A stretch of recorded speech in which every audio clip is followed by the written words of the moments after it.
तहक़्क़ुक़ात होता है और इनको जब हम जंगलात के जितने कानून हैं उन कानूनों के तहत ये उसके हकदार नहीं होते हैं और ये तरह तरह की मुसीबतें और परेशानियां देखते रहते हैं। लिहाजा ये कानून बनाया गया और इसको जो है बना करके 2006 में ये पार्लियामेंट में पास हुआ और उसके बाद ये 2007 में इसके रूल जो हैं वो बना दिए गए कि किस तरह से इसको इम्प्लीमेंट करना है और 2008 में ये पूरी तरह से हिंदुस्तान पूरे में लागू हुआ सिवाय जम्मू कश्मीर के, है ना। जम्मू कश्मीर में ये लागू नहीं हुआ और जम्मू कश्मीर की हैसियत जो है वो खुसूसी हैसियत थी यहाँ की। उस खुसूसी हैसियत की वजह से यहाँ पर हिंदुस्तान के जितने पार्लियामेंट के कानून हैं वो यहाँ की असम्बली को बीच में हमारे पास एक ये जो एविडेंस मौजूद है, हमारे पास एक ये सबूत है कि हमें हुकूमत ने, महकमा जंगलात ने एक माटू दिया था और उस माटू के तहत हम यहाँ के सारे हुकूक रखते थे और हम यहाँ पर कि हम उस ज़माने से हकदार हैं और हम इस तरह से इसको इस्तेमाल करते हैं, यहाँ पर ज़मींदारी करते हैं, यहाँ पर हम ये करते हैं। ये इसके तफसील से ये बयान आप लिख करके वो लिखेंगे और जहाँ पर इसका जिक्र आया था इस जगह में उसके साथ यहाँ पर लिख देंगे कि अनेक्स दैट पेज नंबर इतने, है ना, आप है ना, अनेक्स दैट पेज नंबर इतने या अटैच दैट पेज नंबर इतने, कॉपी अटैच है, कॉपी ऑफ है reference, copy of statement, copy of statement attach that page number इतने। ये यहाँ पर मतलब इस तरह से करके तो हम वो उसकी जहाँ पर इसने लिखा है ये एक नमूना उसने पेश करने की कोशिश की है। लिहाजा ये जो है हम ये नहीं कह सकते हैं कि ये ओरिजिनल जो है वो फार्म है उसने हेल्प की हमारे साथ। लिहाजा उसकी वो कुर्बानी है सब लोगों को आसान करने के लिए बड़ा काम किया। ये सोचने के लिए हमारे पास बड़े बेहतरीन लोगों को तलाश करना पड़ता और यहाँ पर 1% या 2% लोग जो हैं वो अपना सही लिख पाते वरना बाकी वाले लिख नहीं पाते, है ना। तो लिहाजा उसका शुक्रिया तो करना चाहिए। उस आदमी ने काम किया है, सोसाइटी सारी को, जम्मू कश्मीर की सोसाइटी को फायदा पहुंचा है, ठीक है ना जी बात। अब ये चीज है तो मैं यहाँ पर ये इसको भरने का ये बताने लगा था। इसका कॉलम नंबर 1 है नेम ऑफ क्लेमेंट, यानी जो दावेदार है। क्लेम हो गया दावा, क्लेमेंट हो गया दावेदार, जो दावा करने वाला है ना, दावा करने वाला जो है उसका नाम, जो भी उसका स्पेलिंग अगर अंग्रेजी में भरते हैं, जो भी उसकी वैलिड स्पेलिंग है उसके आधार कार्ड में, उसकी किसी डॉक्यूमेंट्स में वहां पर है। दूसरा नंबर है नेम ऑफ द स्पूस, उसकी शरीक हयात,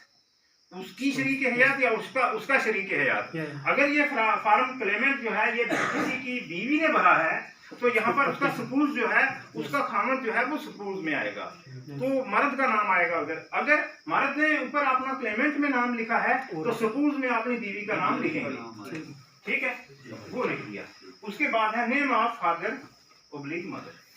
यानी इसके सामने फिर अपने बाप का नाम फिर माँ का नाम भी ओब्लिक में करके वो दोनों लिख दें उसके सामने, तो फॉर्म भर जाएगा ना। ये तो पता चल गया ना, ये तो और ये हैंडी आसान है, ये तो सभी लोग भरते भी होंगे,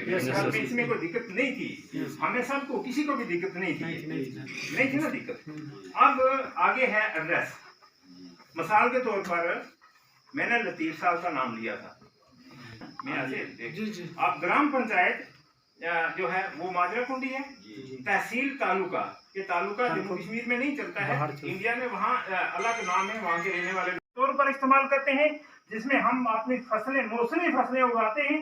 जिसमें आप मक्की का, गेहूं का दूसरा जिक्र जो है वो दोनों मौसम में जो है वो जिक्र कर सकते हैं। अगर धान की जमीन भी बनती है, वहाँ पानी मैसर है तो धान की जमीन का भी जिक्र कीजिए, तो हम ये करते हैं। और मौसमी सब्जियां भी उगाते हैं और उससे अपना बसर औकात जो है वो हम चलाते हैं। ठीक है जी बात, ठीक है सर, हो गई ना बात। और इसका बाकी वाला हिस्सा इस जगह का जो है वो माल मवेशी के चारा उगाने के लिए, चारा जिसमें कुदरती तौर पर उगता है, या माल मवेशी जो है उनको चराने के लिए इस्तेमाल करते हैं। हो गई ना बात की, है ना, बात अच्छी है ना, क्लियर, दिमाग में बात क्लियर हुई। हम जो हमारी अपनी सिचुएशन है उसके हिसाब से इस जमीन से, है ना, हमारा इसी जमीन के ऊपर सारा जो है दारोमदार है और हम इसके ऊपर अपना सारा बसर औकात जो है जितना भी गुजर बसर है वो इसी पर है। और हमारे पास जो है इसी ज़मीन पर माल मवेशी को पालते हैं, जिसमें माल मवेशी की तादाद मदरजा ज़्यादा है। समझ जाएंगे ना। भैंसें कितनी हैं, 4 भैंसें,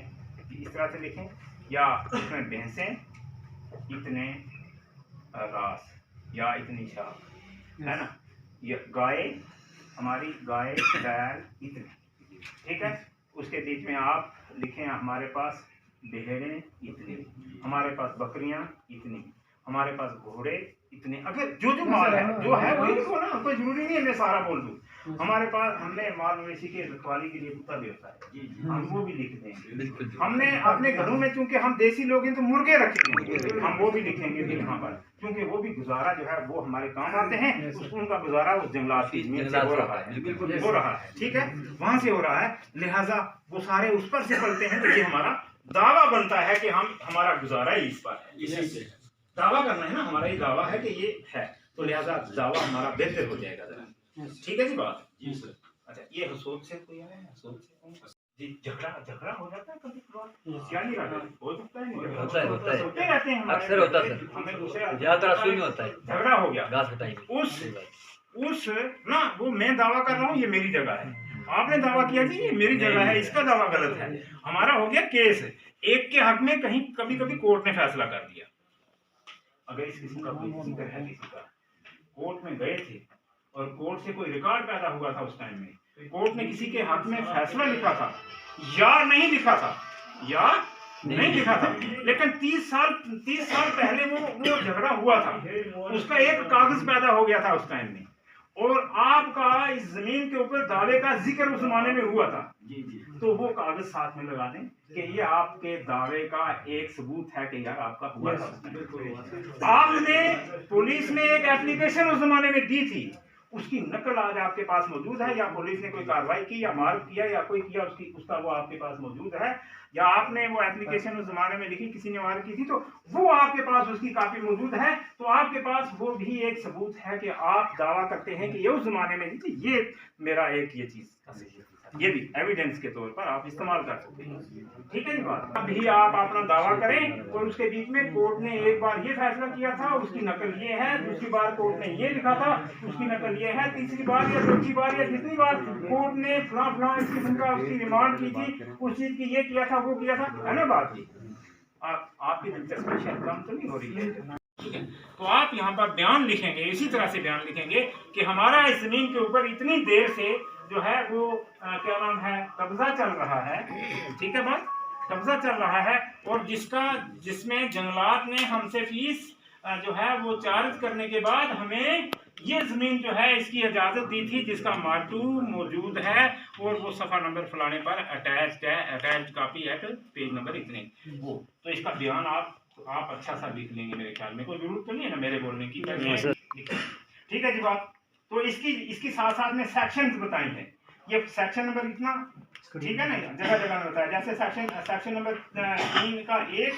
इसका सेक्शन नंबर 3, इसकी आगे क्या नाम है, सब सेक्शन जो है 1, और इसकी जो क्लास है वो जी है, ये इसके बीच में अभी आप ढूंढेंगे तो उसको पढ़ लेंगे कि ये है जी, इसके बीच में इस बात में इसका ये कहा है, उसकी रोशनी में ये बात हुई है, ठीक है जी बात।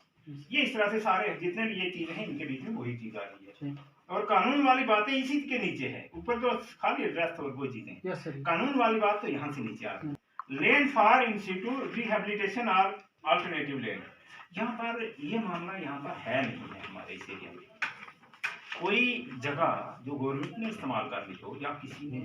स्टेट ने इस्तेमाल की हो, और उसके बदले में हमने उसकी रिहेबिलिटेशन के लिए हमें किसी जगह में बसा दिया था, ऐसा कुछ नहीं, ऐसा मसला हुआ नहीं इधर, ऐसा मसला इस एरिया में कहीं नहीं है। तो पूरे भारत के लिए जब संविधान लिखना पड़ेगा तो वहाँ सारी चीजें लिखनी पड़ेंगी कि कुछ जगह में आसाम में शायद ऐसा है, शायद हम कहते हैं मध्य प्रदेश में इस किस्म का है, ठीक है ना बात। तो इसका